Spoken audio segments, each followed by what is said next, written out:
El hombre de hielo, Haruki Murakami.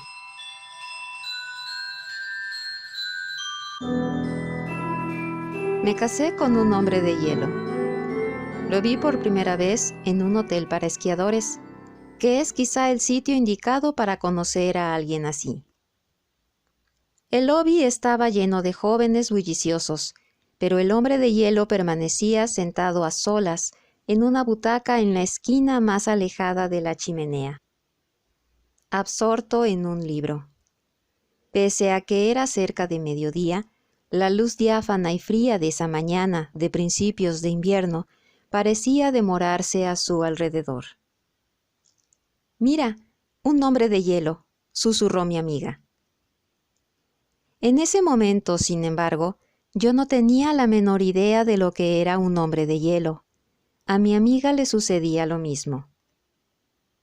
«Debe estar hecho de hielo, por eso lo llaman así», dijo esto con una expresión grave, como si hablara de un fantasma o de alguien que padeciera una enfermedad contagiosa. El hombre de hielo era alto y aparentemente joven, pero en su cabello grueso, similar al alambre, había zonas de blancura que hacían pensar en parches de nieve sin derretir. Sus pómulos eran angulosos, como piedra congelada, y sus dedos estaban rodeados por una escarcha que daba la impresión de que nunca se fundiría. Por lo demás, no obstante, parecía un hombre común y corriente. No era lo que se dice guapo, aunque uno notaba que podía ser muy atractivo, dependiendo del modo en que se le observara.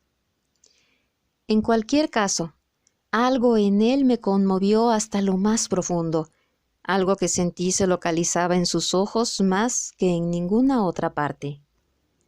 Silenciosa y transparente, su mirada evocaba las astillas de luz que atraviesan los carámbanos en una mañana invernal. Era como el único destello de vida en un cuerpo artificial. Me quedé inmóvil por un tiempo, espiando al hombre de hielo a la distancia. No alzó la vista. Continuó sentado sin inmutarse, enfrascado en su libro como si no hubiera nadie en torno suyo. A la mañana siguiente, el hombre de hielo se hallaba otra vez en el mismo lugar, leyendo un libro de la misma manera. Cuando fui al comedor para el almuerzo y cuando regresé de esquiar con mis amigos al atardecer, aún estaba ahí, fijando la misma mirada en las páginas del mismo libro. Al día siguiente no hubo cambios, incluso al caer el sol, y mientras la oscuridad ganaba terreno, permaneció en su butaca con la quietud de la escena invernal al otro lado de la ventana. La tarde del cuarto día inventé alguna excusa para no salir a esquiar. Me quedé sola en el hotel y vagué un rato por el lobby, desierto como un pueblo fantasma. El aire era cálido y húmedo, y la estancia tenía un olor curiosamente abatido, el olor de la nieve adherida a la suela de los zapatos que ahora se derretía frente a la chimenea. Miré por los ventanales, hojeé 1 o 2 periódicos y luego, armándome de valor, me dirigí al hombre de hielo y le hablé. Tiendo a ser tímida con extraños, y salvo que haya una buena razón, no acostumbro platicar con gente que no conozco. Pero pese a todo, me sentí impelida a hablar con el hombre de hielo. Era mi última noche en el hotel, y temía que si dejaba pasar la oportunidad, nunca volvería a conversar con alguien así. ¿No esquías?, le pregunté del modo más casual que pude. Alzó el rostro con lentitud, como si hubiera oído un ruido lejano, y me miró con esos ojos. Después negó con la cabeza. «No esquío», dijo. «Me gusta sentarme aquí a leer y observar la nieve». Encima de él las palabras formaron nubes blancas semejantes a los globos de un cómic. De hecho, pude ver las palabras en la atmósfera, hasta que las borró con un dedo escarchado. No supe qué decir a continuación. Me sonrojé y me quedé inmóvil. El hombre de hielo me vio a los ojos y pareció esbozar una sonrisa tenue. ¿Quieres sentarte?, preguntó. Te intereso, ¿verdad? ¿Quieres saber qué es un hombre de hielo? Rió. Tranquila, no hay por qué preocuparse. No vas a resfriarte solo por hablar conmigo. Nos sentamos juntos en un sofá en un rincón del lobby y vimos danzar los copos de nieve a través de la ventana. Pedí un chocolate caliente y lo bebí, pero él no ordenó nada. Al parecer era tan torpe como yo a la hora de entablar una conversación. No solo eso, sino que daba la impresión de que no teníamos ningún tema en común. Al principio hablamos del clima, luego del hotel. ¿Estás solo?, le pregunté. Sí, contestó. Después preguntó si me gustaba esquiar. No mucho, dije. Vine únicamente porque mis amigos insistieron. De hecho, casi no esquío. Había tantas cosas que quería saber. ¿Realmente su cuerpo era de hielo? ¿Qué comía? ¿Dónde pasaba los veranos? ¿Tenía familia? Cosas por el estilo. Pero el hombre de hielo no habló de sí mismo, y yo me abstuve de hacerle preguntas personales. En lugar de eso, habló de mí. Sé que es difícil creerlo, pero de alguna manera sabía todo sobre mí. Sabía quiénes eran los miembros de mi familia, sabía mi edad, mis preferencias y aversiones, mi estado de salud, a qué escuela iba, qué amigos frecuentaba.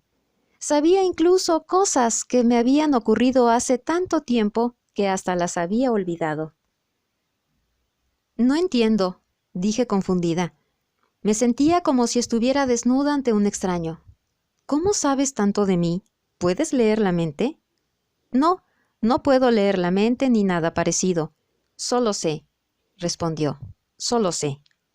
Es como si mirara con fuerza dentro del hielo. Cuando te miro así, de pronto veo perfectamente cosas acerca de ti. ¿Puedes ver mi futuro?, le pregunté. No, no puedo ver el futuro, dijo con calma. El futuro no me puede interesar para nada. Para ser más preciso, no sé qué significa. Eso es porque el hielo no tiene futuro. Todo lo que posee es el pasado que encierra. El hielo es capaz de preservar las cosas de esa forma, limpia y clara, y tan vívidamente como si aún existieran. Esa es la esencia del hielo. ¡Qué bonito!, dije y sonreí. Me alegra escucharlo. A fin de cuentas, lo cierto es que no me importa averiguar mi futuro.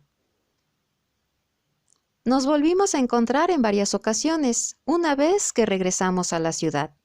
A la larga comenzamos a salir. No íbamos al cine, sin embargo, ni a tomar café. Ni siquiera íbamos a restaurantes. Era raro que el hombre de hielo comiera algo. En lugar de eso, solíamos sentarnos en una banca en el parque a hablar de distintas cosas, de todo salvo de él. ¿Por qué?, le pregunté un día. ¿Por qué no hablas de ti? Quiero conocerte mejor. ¿Dónde naciste? ¿Cómo son tus padres? ¿Cómo te convertiste en un hombre de hielo? Me observó un rato y luego sacudió la cabeza. No lo sé, dijo nítida, serenamente, exhalando una bocanada de palabras blancas. Conozco la historia de todo lo demás, pero yo carezco de pasado. No sé dónde nací ni cómo eran mis padres. Ni siquiera sé si los tuve. Ignoro qué tan viejo soy. Ignoro, aún más, si tengo edad. El hombre de hielo era tan solitario como un iceberg en la noche oscura. Me enamoré perdidamente del hombre de hielo. Él me amaba tal como era, en el presente, sin ningún futuro. Yo, por mi parte, lo amaba tal como era, en el presente, sin ningún pasado. Incluso empezamos a hablar de matrimonio. Yo acababa de cumplir 20 años y él era mi primer amor real. En aquella época ni siquiera podía imaginar qué significaba amar a un hombre de hielo, pero dudo que haberme enamorado de un hombre común hubiera aclarado mi noción del amor. Mi madre y mi hermana mayor se oponían con firmeza a que me casara con él. «Estás muy joven para casarte», decían. «Además no sabes nada de su vida. Vaya, no sabes dónde ni cuándo nació. ¿Cómo decirles a nuestros parientes que te casarás con alguien así? Por si fuera poco, hablamos de un hombre de hielo. ¿Qué vas a hacer si de pronto se derrite? Parece que ignoras que el matrimonio implica un compromiso auténtico. Sus preocupaciones, no obstante, eran infundadas. Al fin y al cabo, un hombre de hielo no está hecho verdaderamente de hielo. Por más calor que haga, no se va a fundir. Se le llama así porque su cuerpo es frío como el hielo, pero su constitución es distinta y no esa clase de frialdad que roba la calidez de la gente. De modo que nos casamos. Nadie bendijo la unión. Ningún amigo o pariente compartió nuestra alegría.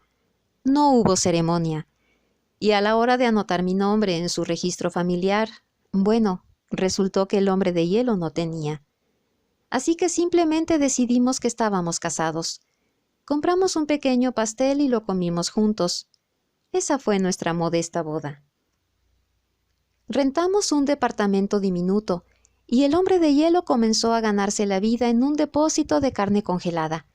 Podía soportar las más bajas temperaturas y por mucho que trabajara, nunca se sentía exhausto. Le caía muy bien al patrón, que le pagaba mejor que al resto de los empleados. Llevábamos una rutina feliz, sin molestar y sin que nos molestaran. Cuando él me hacía el amor, en mi mente aparecía un trozo de hielo que estaba segura existía en algún sitio en medio de una soledad imperturbable.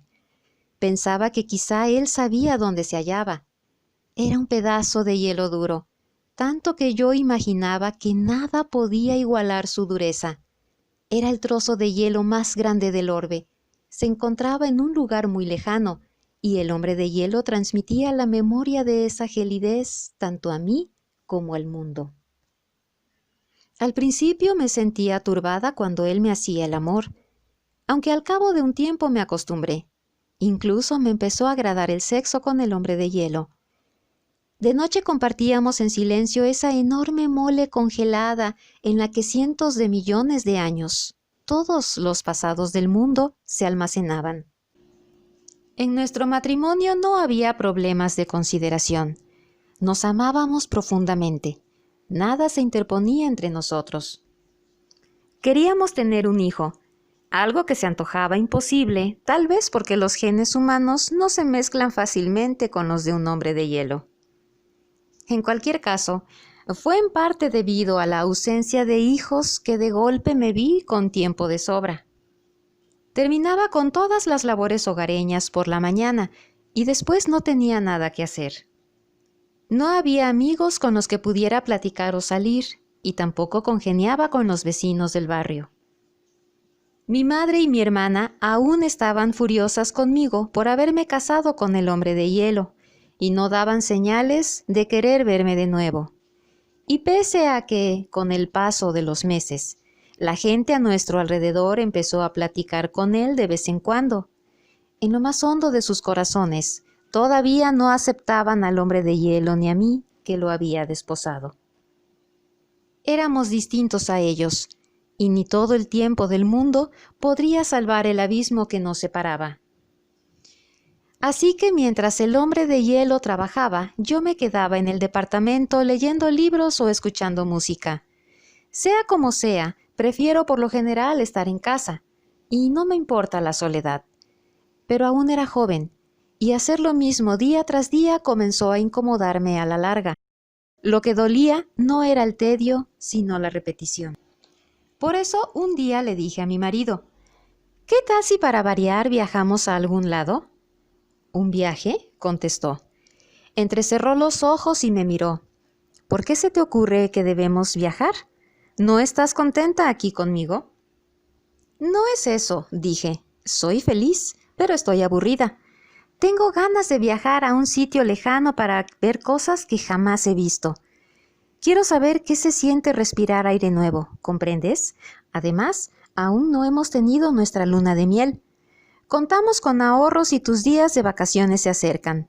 ¿No es hora de que huyamos de aquí para descansar un poco? El hombre de hielo lanzó un suspiro glacial y profundo que se cristalizó en la atmósfera con un sonido tintineante.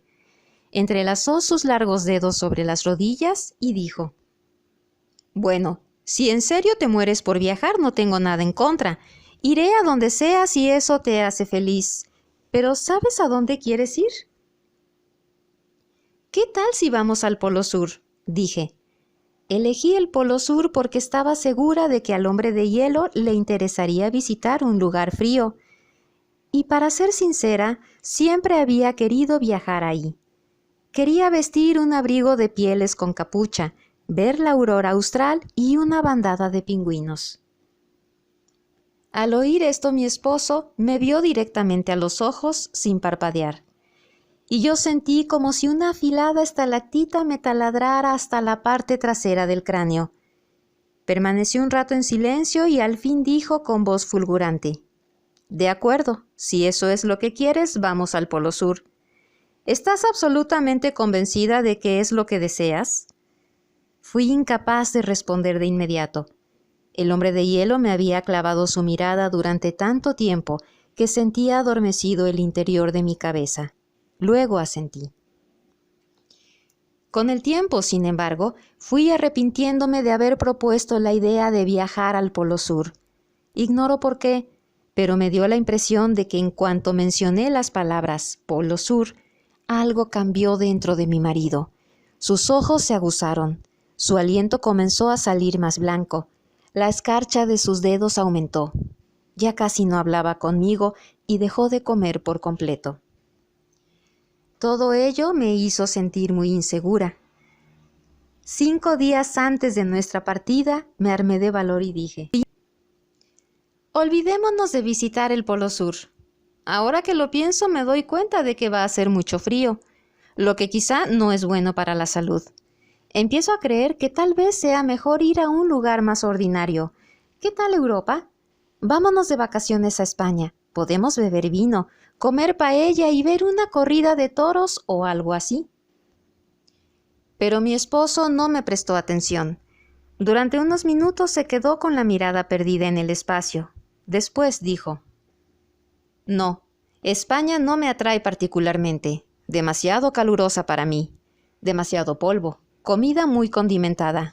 Además, ya compré los boletos para el Polo Sur y hay un abrigo de pieles y botas especiales para ti. No podemos tirar todo a la basura. Ahora que llegamos tan lejos, no se puede dar marcha atrás». La verdad es que estaba asustada. Tenía la sospecha de que si íbamos al Polo Sur, nos sucedería algo que seríamos incapaces de remediar. Sufría una pesadilla recurrente, siempre la misma. Daba un paseo y caía en una grieta insondable que se había abierto a mis pies. Nadie me encontraría y yo me congelaría. Encerrada en el hielo, escrutaría la bóveda celeste. Estaría consciente, pero no podría mover ni un dedo. Descubriría que poco a poco me transformaba en el pasado. Las personas que me observaban, que veían en lo que me había convertido, miraban el pasado. Yo era una escena que retrocedía, alejándose de ellas. Y entonces despertaba para toparme con el hombre de hielo durmiendo junto a mí. Acostumbraba a dormir sin respirar, como un difunto. Aunque lo amaba, yo empezaba a llorar, y mis lágrimas goteaban en su mejilla, y él se incorporaba para abrazarme. «Tuve una pesadilla», le decía. «Es solo un sueño», me contestaba. «Los sueños vienen del pasado y no del futuro. No estás atada a ellos. Tú eres quien los atas. ¿Lo entiendes?». «Sí», decía yo, pese a no estar convencida. No hallé una buena razón para cancelar el viaje, de modo que al final mi marido y yo abordamos un avión rumbo al Polo Sur. Todas las aeromosas se veían taciturnas. Yo quería admirar el paisaje por la ventanilla, pero las nubes eran tan espesas que obstaculizaban la visibilidad. Al cabo de un rato la ventanilla se cubrió con una capa de hielo. Mi esposo iba sentado en silencio, absorto en un libro. Yo no sentía ni un gramo de la excitación que implica salir de vacaciones. Actuaba como autómata, haciendo cosas que ya estaban decididas. Al bajar por la escalerilla y tocar el suelo del Polo Sur, noté que el cuerpo de mi marido se cimbraba. Duró menos que un parpadeo, apenas medio segundo, y su expresión no varió, pero lo advertí con claridad. Algo dentro del hombre de hielo se había agitado, secreta, violentamente. Se detuvo y estudió el cielo, después sus manos. Soltó un enorme suspiro. Entonces me miró y sonrió. Dijo: ¿Es este el sitio que querías conocer? Sí, respondí. Así es. El desamparo del Polo Sur rebasó todas mis expectativas. Casi nadie vivía ahí. Había únicamente un pueblo pequeño, anodino, con un hotel que era también, por supuesto, pequeño y anodino. El Polo Sur no era un destino turístico. No había pingüinos. No se podía ver la aurora austral.